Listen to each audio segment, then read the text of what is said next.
Emma ran her fingers over the antique music box, admiring its intricate golden filigree and delicate ballerina.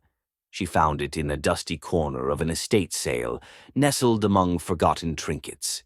The old man selling it seemed eager to part with it, barely charging her anything. That night she placed it on her nightstand and gave the tiny brass key a turn.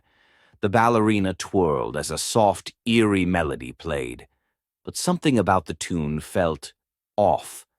The notes were slightly dissonant, as if whispering a hidden message. She dismissed the unease and went to sleep.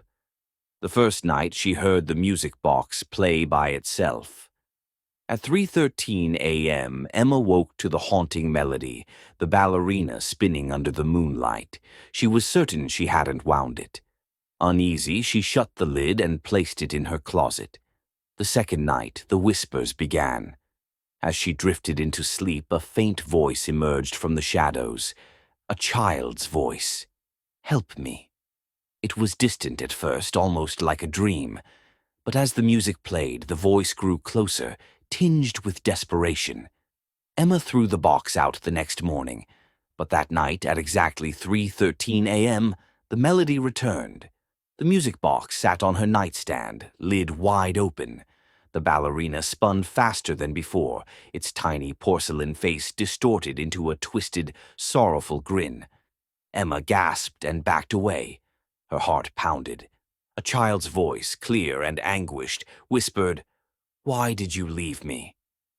Emma did the only thing she could think of. She researched the estate sale.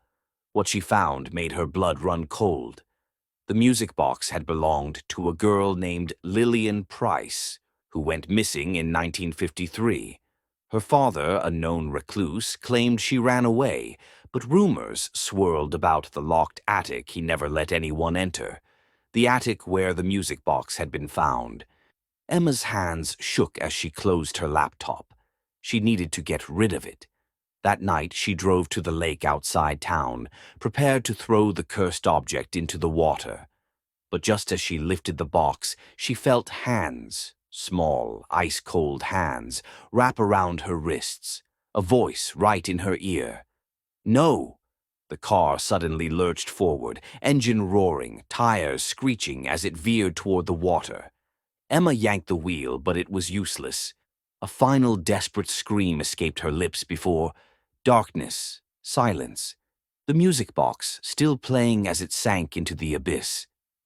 The next morning, the police found Emma's car, the driver's seat empty. They ruled it an accident, a tragic disappearance. A week later, an antique store owner purchased a seemingly innocuous music box from a lakeside flea market.